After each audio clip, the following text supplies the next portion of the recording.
L'envers du décor. On vous dit tout sur les coulisses d'un commercialisateur en immobilier. Une émission proposée par La Référence Pierre, présentée par Fabrice Coustet sur Radio Patrimoine.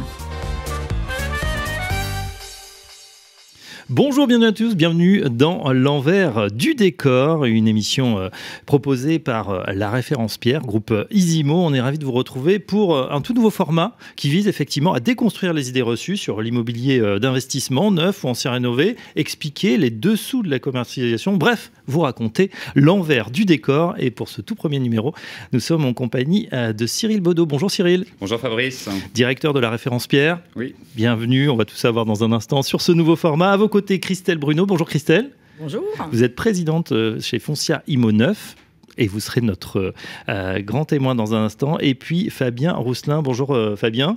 Bonjour Fabrice. Gérant associé d'Altea Patrimoine, partenaire CGPI. Tiens, un petit mot de chacun d'entre vous. On démarre. Allez, on va être bien sûr gagnant. Christelle, Foncia Immo Neuf, en quelques mots. Foncia Immo Neuf, la filiale du groupe Foncia dédiée au neuf. C'est une filiale B2B, donc nous, on ne travaille qu'avec les réseaux de commercialisation, les conseillers en gestion de patrimoine et les promoteurs, bien sûr. Et l'idée est de leur apporter des solutions pour nos clients communs finaux. Donc on s'occupe de faire des expertises locatives, d'apporter des garanties. Et la finalité est bien sûr d'apporter des lots de gestion locative et de copropriété au groupe Foncia. Bon, dans un instant, on verra avec vous pourquoi cette première année est un peu l'année de tous les dangers dans ces programmes d'immobilier neuf. Fabien, c'est à vous, Altea. Altea Patrimoine, cabinet de gestion de patrimoine indépendant, créé en 2006. On est 20 collaborateurs aujourd'hui et 7 agences sur toute la France, plus une sur Hong Kong. Ah, sur Hong Kong, c'est... Tout à fait, pour les... spécialisé pour les expatriés. D'accord. Qui continuent à investir sur notre territoire ou... Toujours, au contraire.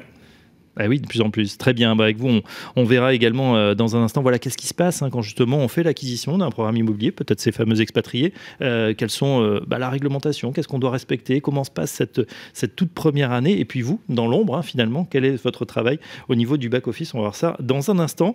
Mais on démarre tout de suite avec Cyril Baudot. Cyril, vous êtes directeur La Référence Pierre. Alors pour ceux qui ne connaissent pas encore La Référence Pierre, on rappelle ce que vous faites. Alors, nous sommes un commercialisateur, une plateforme immobilière, donc dédiée aux partenaires, on va dire, indépendants du patrimoine, donc qu'ils soient CGPI, agents commerciaux, agents immobiliers, courtiers, assureurs. Une plateforme qui a été créée en 2009 dans un souci de diversification au sein des activités du groupe Isimo. Nous sommes aujourd'hui une filiale à 100% du groupe Crédit Mutuel Arkea. Donc on va dire un réseau bancaire, une banque bien évidemment, qui a beaucoup d'habitude dans le réseau indépendant, notamment avec sa filiale Viplus. Très bien. Cyril, on démarre ce nouveau format, donc l'envers du décor. C'est vrai que c'est intéressant, je crois que c'est inédit en tout cas sur notre antenne, d'aller un petit peu soulever le capot de cet immobilier d'investissement. On sait que en ce moment, en tout cas l'année 2021 a été extrêmement faste. Les épargnants français ou les investisseurs, sont devenus investisseurs à 30% des nouveaux projets. Et c'est vrai qu'on a envie d'en savoir un petit peu plus. Ça va être le but de cette émission, de comment ça se passe concrètement. Alors, c'est vrai que c'est une nouveauté, premier plateau radio pour la marque, pour le groupe également. Alors, c'est né d'une réflexion notamment de roadshow qu'on a pu mener par le passé, où justement on amenait l'information sur la mécanique et notamment l'envers du décor, là encore une fois, notamment sur le montage de la nue propriété. Et on s'est dit qu'on pourrait le faire sous ce même format, donc sur un plateau radio. C'est un moyen de communication qui est également nouveau, qui est différenciant, qui est un petit peu plus moderne que ce que l'on peut faire par habitude. Et on avait envie de tester sur cette première. Question d'actualité aussi, justement, on sort, en tout cas on croise les doigts pour sortir d'une crise sanitaire qui nous a durement touchés, même ici on devait faire notre première le mois dernier, on n'a pas pu. Comment ça s'est passé justement pour La Référence Pierre? Parce qu'on a vu l'appétit des épargnants, des investisseurs est toujours là, les Français sont toujours avides d'investir dans la pierre. Alors, c'est 2 années, bien évidemment, très particulières. On a changé, on va dire, tous les modèles que nous avions en matière de réalisation business, puisqu'il a fallu adapter le modèle, la signature sur ces points de détail administratifs, le travail des équipes commerciales, là encore, empêcher d'aller voir nos partenaires en contact physique. Donc, on s'est armé, bien évidemment, comme tout le monde, des outils de la techno pour arriver à faire notre métier correctement. Et Ça a plutôt bien fonctionné, puisque les équipes se sont adaptées, et puis les résultats étaient au rendez-vous sur ces 2 années, malgré, on va dire, les confinements. Alors justement, tiens, je vous propose tout de suite de nous tourner vers notre grand témoin, notre première rubrique, témoignage de l'EDD. À tout de suite. L'envers du décor, le témoignage. Et notre témoin du jour, c'est Fabien Rosselin, on le disait, gérant associé d'Altea Patrimoine, donc partenaire conseiller gestion de patrimoine indépendant. Fabien, tiens, pour démarrer, même question, on sent qu'il y a une véritable appétence de la part, vous allez peut-être nous confirmer ou infirmer, en tout cas des Français, des investisseurs, ceux qui peuvent se permettre. On a l'impression que plus que jamais, la pierre reste le placement refuge. Bien sûr, ça reste depuis toujours une valeur refuge, on va dire, pour le français et l'épargnant français, et encore plus, souvent en période de crise, ça reste une vraie valeur sûre et une forte demande aujourd'hui, et je pense même peut-être plus que jamais. Sur le terrain, est-ce que vous avez vu justement peut-être des clients qui étaient un petit peu réticents et qui sont passés à l'acte, voilà, en 2021, se sont dit, bon, c'est le moment, là, on tergiverse plus, on y va? De plus en plus, c'est aussi lié pour une autre raison très très simple, c'est que l'épargne rapporte souvent de moins en moins pour les clients au niveau bancaire principalement, et donc ils sont beaucoup plus appétents, beaucoup plus à l'écoute pour aller chercher à la fois une rentabilité plus importante, et puis l'idée de se constituer très souvent une rente pour la retraite ou pour un projet éventuellement futur de résidence secondaire ou autre. Qu'est-ce que vous leur proposez aujourd'hui justement à vos clients? Alors vous nous disiez, c'est non seulement toute la France, mais même les expatriés, vous allez jusqu'à Hong Kong avec Altea. Qu'est-ce que vous avez en magasin là? Qu'est-ce que vous leur proposez à vos clients? Alors après, ça dépend clairement du projet du client. Après, il y a un sport national en France qui est toujours de payer le moins d'impôts possible et de réduire ses impôts. Dispositif de défiscalisation. Énormément de demandes effectivement sur des dispositifs de défiscalisation. Donc on en a quand même une petite série possible. La plus connue aujourd'hui, on va dire, c'est la loi Pinel.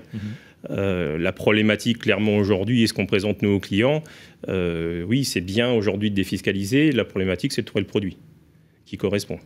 Et le produit également qui sera revendable, on va dire, d'ici 12, 15, 18 ans, parce que dans les lois passées, on se souvient qu'il y a eu des fois des choses qui étaient très très bien pour réduire son impôt immédiatement, mais compliquées à la revente. Tout à fait.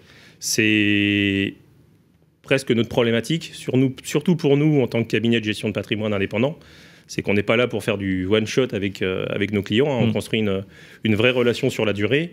Et on va être également là aujourd'hui au moment de la revente. C'est-à-dire que si on ne fait pas attention à la sélection du produit au départ et à tous les critères éventuels, ça risque effectivement d'être beaucoup plus compliqué et de mettre une relation en péril quand dans 10 ans il faut qu'on revende et que ça peut se passer pas très bien par rapport à ce qui avait été présenté au départ. Bien sûr. Vous êtes donc partenaire historique avec la référence Pierre. Du coup, ça vous permet d'avoir accès à un large panel de projets, d'investissements, etc. On va s'intéresser, c'est le but de l'émission, à quelque chose qui est, une fois qu'on a signé vos clients, son mandat de gestion, il devient souvent copropriétaire d'un bien, mais il va se passer souvent 1 an et demi avant de devenir réellement propriétaire physiquement des lieux. Comment ça se passe jusqu'à la livraison? Si on fait un peu le détail pour ceux qui nous écoutent, de la signature à la livraison. Alors c'est là où c'est très important pour nous d'avoir des partenaires privilégiés et des partenaires de confiance. Pourquoi? Parce que effectivement, entre la signature du contrat, même si on accompagne le client sur la partie bancaire, signature notaire ou autre, toute la partie construction, qui prend en moyenne une bonne année et demie. Il est important aujourd'hui de pouvoir continuer à communiquer et à tenir informé le client aujourd'hui sur l'évolution de son projet. Bien sûr. Donc c'est là où effectivement il faut qu'on soit dès le départ, qu'on ait les bonnes informations, qu'on soit bien entouré, avoir les bonnes personnes pour que ça aille le mieux possible jusqu'à la remise des clés et la mise en place de la copro et du locataire. Petite précision, Cyril Baudot, souvent c'est des programmes qui sont en VFA, en en futur achèvement des travaux, c'est ça? Du coup, Oui. on est obligé de commencer, mais c'est vrai quand on vend un programme, on sait que le client, il s'attend à avoir des revenus peut-être tout de suite, ou que ça soit compensé. Comment ça se passe dans ces cas-là? Non, je crois que la VFA, c'est quand même un système que les Français et les partenaires, bien évidemment, maîtrisent bien, parce que dans tous les cas, pour réserver un logement de qualité, il vaut mieux être les premiers à en faire le choix, plutôt que d'arriver sur une fin de programme où on n'a pas forcément les meilleurs appartements. Donc voilà, tout le monde est bien rompu. Donc conseil, arriver très tôt, le dès plus qu'on tôt a possible, l'habitude. bien évidemment, pour faire la meilleure sélection. Et puis, il faut aussi comprendre le poste de charge, parce que, oui, rapidement, on va devoir payer déjà des choses, même si on n'a pas encore des loyers correspondants. Comment ça se passe? Comment on explique justement aux futurs propriétaires que, il y a aussi... on va peut-être recevoir de l'argent, sûrement d'ailleurs, s'il y a des locataires, vous vous y engagez aussi, mais il y a aussi sûrement des postes de charge. Tout à fait, c'est très important. Déjà pour nous, dans notre métier, parce que on s'engage aujourd'hui sur une étude patrimoniale. Cette étude, elle est chiffrée, c'est ce qui parle derrière, et c'est souvent ce que le client, d'ailleurs, va retenir en premier.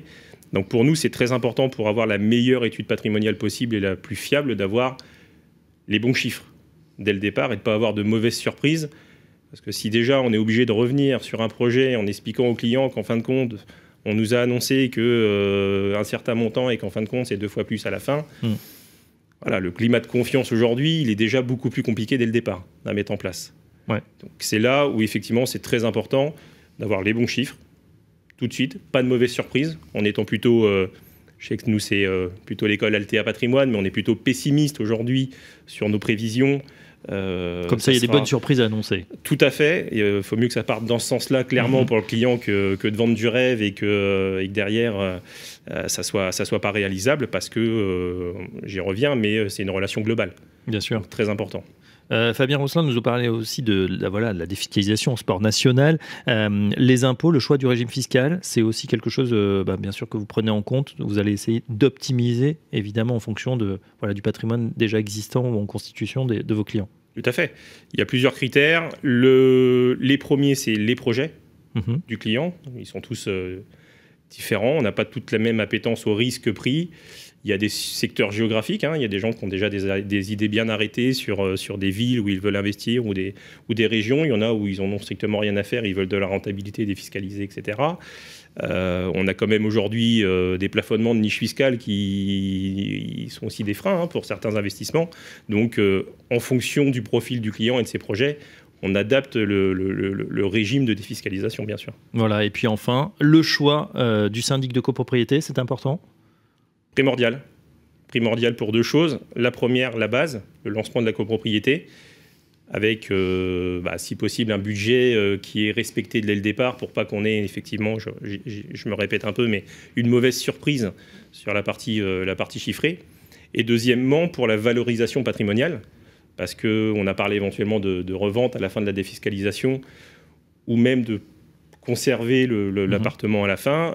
Si la copropriété n'est pas bien gérée, qu'elle n'a pas été bien entretenue, avec différents fournisseurs, différents prestataires, ça peut aussi jouer sur la valorisation ou la dévalorisation du bien à l'échéance. Voilà, en tout cas, n'anticipez pas, puisqu'on a une spécialiste, Christelle Bruno, dans un instant, qui va nous parler de cette partie.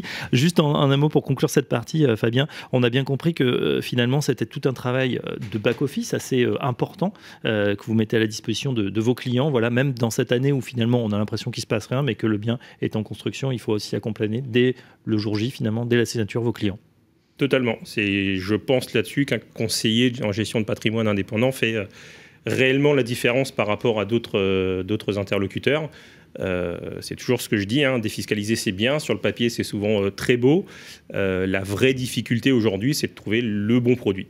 C'est clairement la problématique qu'on a nous aujourd'hui et sur lequel on a le maximum de travail et d'accompagnement à mettre en place avec nos clients. Le bon produit pour le bon projet patrimonial, bien entendu. On passe tout de suite, merci Fabien, à notre deuxième partie, justement l'invité, et on va s'intéresser au rôle du syndic neuf. L'envers du décor, l'invité. Notre invité pour cette partie, c'est donc Christelle Bruno.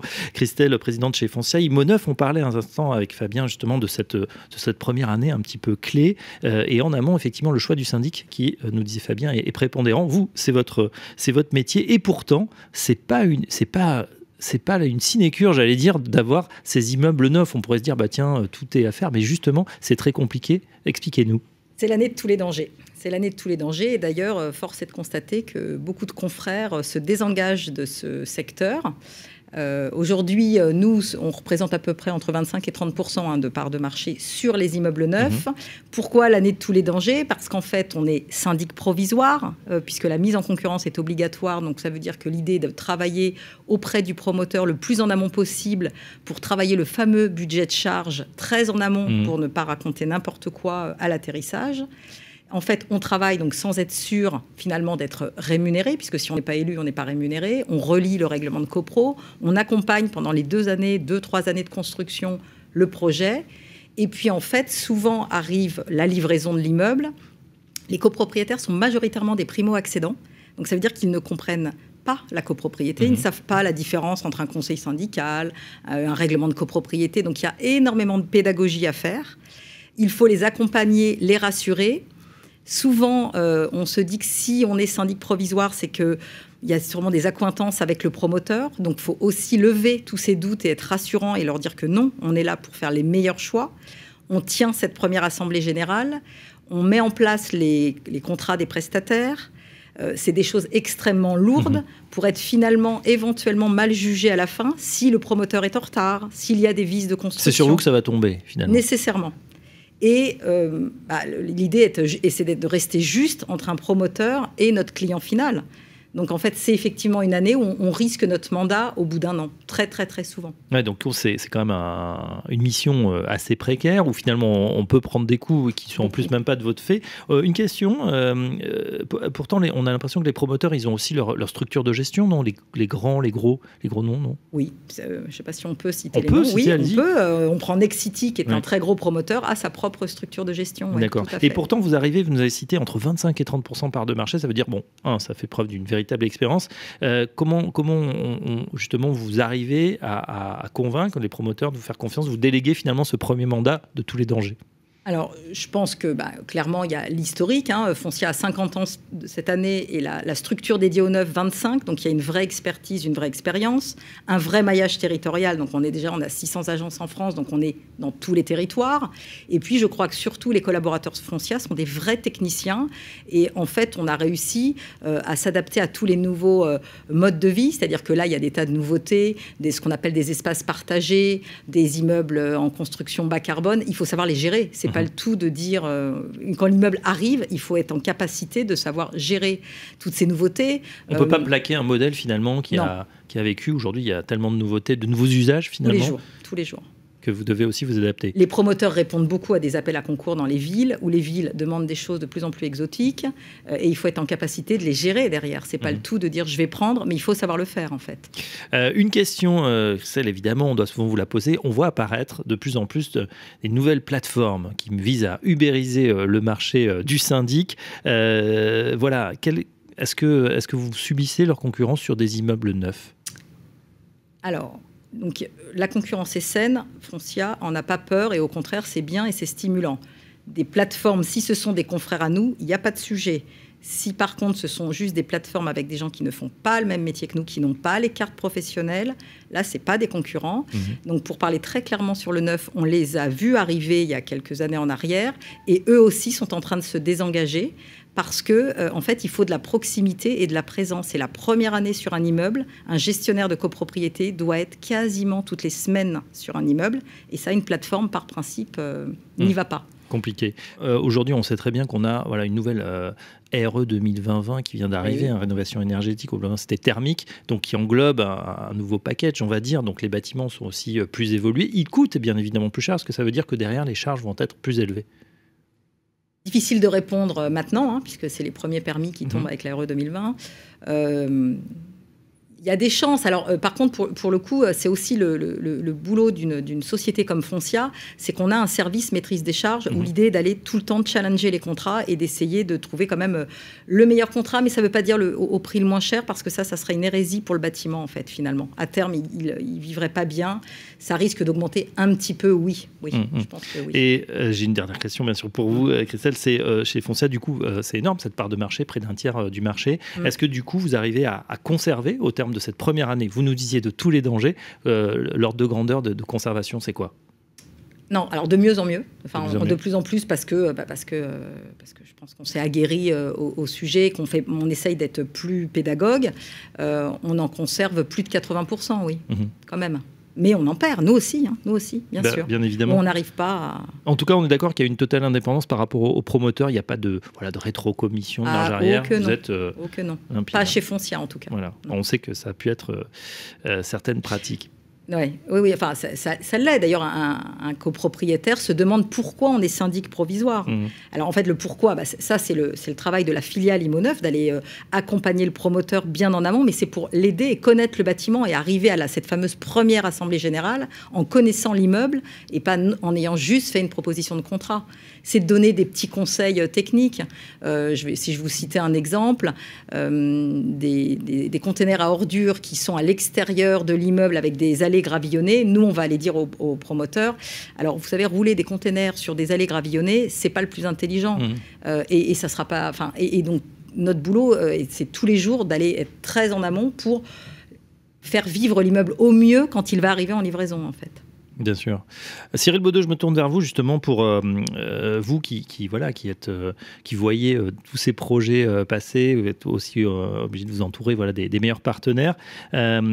Sur ces enjeux de demain, justement, avec ces nouveaux bâtiments, ces nouveaux usages, est-ce que vous essayez justement d'être en avance de phase par rapport à ce qui se fait et être au plus près des attentes du consommateur ou de l'investisseur de demain ? Alors, je pense qu'on arrive dans une nouvelle ère en matière d'immobilier. On est au début, c'est les prémices. On a un groupe, donc notre groupe aujourd'hui actionnaire du groupe Isimo, donc de la référence Pierre, qui est très engagé sur le sujet des questions environnementales. Et puis, bien évidemment, dans la construction, dans le sourcing de notre offre, on intègre et on va intégrer de plus en plus toutes ces questions sur la performance carbone, sur, on va dire, des logements, bien évidemment, moins énergivores.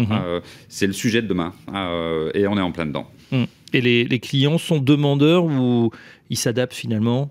Parce on le disait, ça renchérit le coût aussi. Alors, je pense que ce n'est pas forcément une demande client dans le moment. On a très peu, alors même si moi je ne rencontre pas de clients, mais des retours que je peux avoir de mes partenaires, ça ne fait pas partie des préoccupations majeures à l'heure actuelle. Peut-être que demain, ça le sera. Fabien Rousselin, vous qui êtes au contact des clients, c'est une préoccupation ou pour eux, c'est encore la performance financière ou du moins qui prime ?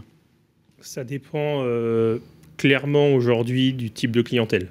On a effectivement de plus en plus d'interrogations et de clients qui sont quand même sensibilisés aujourd'hui à une qualité architecturale, de construction, de performance, etc. Beaucoup plus qu'on avait avant, où on avait vraiment des vrais profils 100% investisseurs, où concrètement, c'est pas eux qui vont vivre dedans, et ils n'en avaient pas grand-chose à faire. Il y a quand même, aujourd'hui, je trouve un côté affectif avec tout ce qui se passe un peu en ce moment, qui revient vraiment dans les premières interrogations. Ils peuvent se poser des questions finalement, et si demain, ou dans quelques années, c'est moi qui vais y habiter, est-ce que j'aimerais habiter là ? Oui, tout à fait. Aujourd'hui, les clients aiment beaucoup se projeter et se dire, ça fait partie de leurs critères qu'ils n'avaient pas avant, c'est de se dire, est-ce que moi j'y vivrais ? Voilà, on a par exemple aujourd'hui une demande très simple, avoir un extérieur sur son appartement. Bon, c'était pas une grosse interrogation il y a encore 2-3 ans en arrière. Aujourd'hui, c'est juste impossible de faire sans. Et oui, le confinement est passé par là, plus de verdure, plus d'extérieur, plus de lumière. C'est ce que demandent bien évidemment les futurs habitants et même les investisseurs, et c'est plutôt bon signe. On arrive au terme de cette émission. Cyril Baudot, un grand merci pour cette première. On va bien sûr continuer à soulever, comme je le disais, le capot de la commercialisation, vous faire découvrir ce monde, comment ça se passe, vous peut-être qui est en train de prévoir un projet pour 2022. Un grand merci à nos grands témoins et invités du jour, Christelle Bruno, présidente chez Foncia IMO Neuf. Merci Fabrice. Et Fabien Rousselin, gérant associé d'Altea Patrimoine. Merci Fabrice. Merci à tous. On se retrouve très prochainement pour un nouveau numéro de L'Envers du décor. L'Envers du décor, une émission proposée par La Référence Pierre, à réécouter et télécharger sur le site et l'appli Radio Patrimoine et sur toutes les plateformes de streaming.